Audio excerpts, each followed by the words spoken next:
Bangla live 24/7-এ আপনাদের সকলকে স্বাগত জানাই। উদয়নের 12টা আমি বাজাবো খোলা মঞ্চ থেকে হুঁশিয়ারি শুভেন্দুর। দিনহাটার জনসভায় শুভেন্দু অধিকারী খোলা মঞ্চ থেকে উদয়ন গুহকে চ্যালেঞ্জ। উদয়ন আর হ্যাপির আমি 12টা বাজাবো ভরা মঞ্চ থেকে হুঁশিয়ারি শুভেন্দু অধিকারীর। এখানকার উদয়ন গুহ কোথায়? আপনি আপনার লেকচার আমি শুনেছি।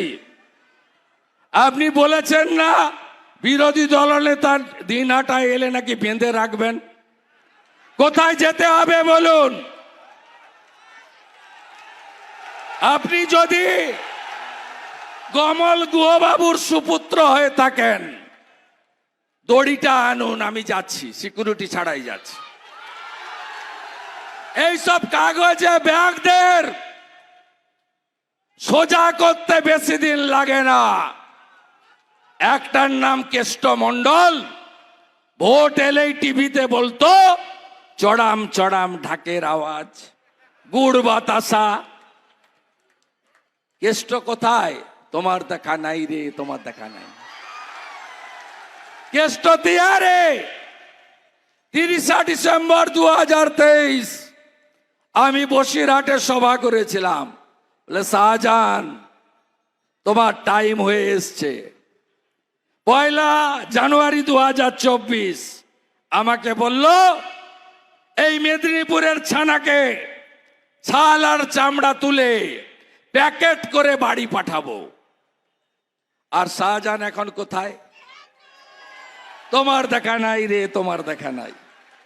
বাড়িটাও ইডি অকশনের জন্য নিয়ে নিয়েছে।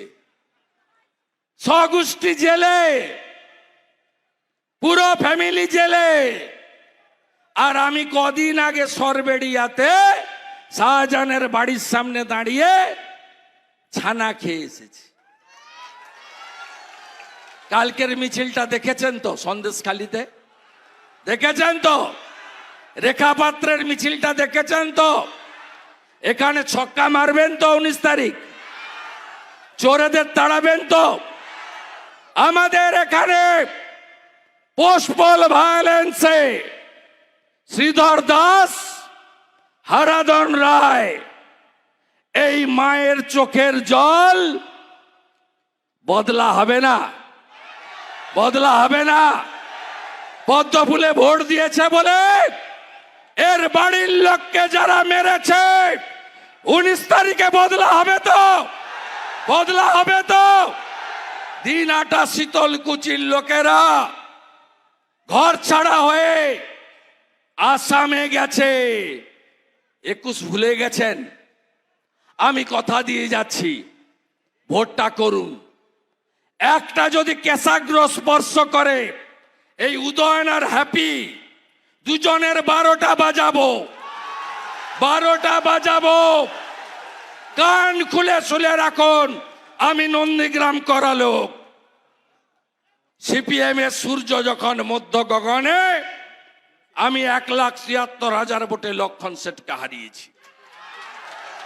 তৃণমূলের সূর্য যখন মধ্য গগনে, ওদের মালিক মমতা ব্যানার্জিকে আমি 1956 ভোটে নন্দীগ্রামে হারিয়েছি।